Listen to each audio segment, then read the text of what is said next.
শুধুমাত্র চট্টগ্রাম বিদেশি মনোভাবের কারণে আপনারা আজকে আমাদের ৫,৫০০ কিংবা তার অধিক পরিবারকে চাকরিচ্যুত করে আমাদের রিজিক কেড়ে নিয়েছেন। আমরা এর তীব্র প্রতিবাদ জ্ঞাপন করছি এবং দেশের যারা প্রশাসন লেভেলের আইন শৃঙ্খলা বিচার বাহিনীর সদস্যরা রয়েছেন, মাননীয় প্রধান উপদেষ্টা মহোদয়, আপনি চট্টগ্রামের সন্তান, আপনি চট্টগ্রামের এই দুর্বিষহ সময়ে চট্টগ্রামের ছেলে মেয়েদের পথে বসিয়ে চুপ থাকতে পারেন না। পক্ষ থেকে একটা কেউ ফোন দিল না, আমার সেকেন্ড স্যার কোথায়, আমার ম্যানেজার স্যার কোথায়? আমি জানি স্যার আপনারা দেখবেন, কিন্তু আপনাদের কাছে আমার একটা প্রশ্ন, কেন আমি কি একটা ফোনের আশা করতে পারি না আপনাদের কাছে? আপনারা ফোনটা দিলে কি আমার চাকরি চলে আসতো, নাকি আমার হাজব্যান্ড চলে আসতো? কোনোটাই আসতো না, কিন্তু আমি তো একটু সহমর্মিতা পাইতাম। এই যে আমার পাশে যারা আছে আজকে, তারা আমাকে চেনে না, তারা কেউ কিন্তু আমাকে জানে না। এই যে সাদাত ভাই, আমার এত ভাই বোনেরা আমার নামটা পর্যন্ত শোনে নাই, তারা আমার বিপদের দিনে চলে আসছে। কিন্তু স্যার আপনারা কোথায় ছিলেন? আমি কাদের সাথে কাজ করেছি?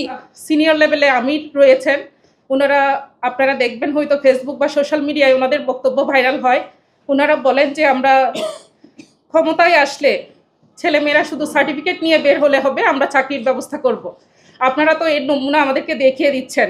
আপনারা ক্ষমতায় আসার আগে যা করতে চাচ্ছেন, ক্ষমতায় আসলে আপনারা হয়তো হাজার হাজার পরিবারকে পথে বসাবেন শুধু আপনাদের দলীয় টেকচার।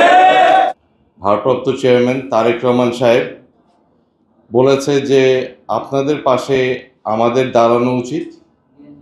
আমাদের সাথে সাথে বাংলাদেশে অনেক বড় বড় শিল্পপতি আছে, শিল্প সংস্থা আছে, কোম্পানিজ আছে, তাদেরকে আমরা যেন অনুরোধ করি আপনাদের পাশে দাঁড়াতে, একসাথে হাত মিলায় আপনাদেরকে সহযোগিতা করতে।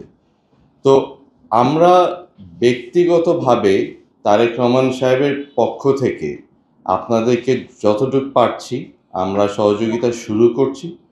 আশা করি আপনারা কিন্তু শুধু সহযোগিতার জন্য বসে থাকেন না, আপনারা বসে থাকবেন না, আপনারা নিজেরাও চেষ্টা করেন ব্যাংক এবং ব্যাংকের বাইরেও যদি কোনো চাকরির ব্যবস্থা করা যায় ওখানে আপনারা চেষ্টা করেন।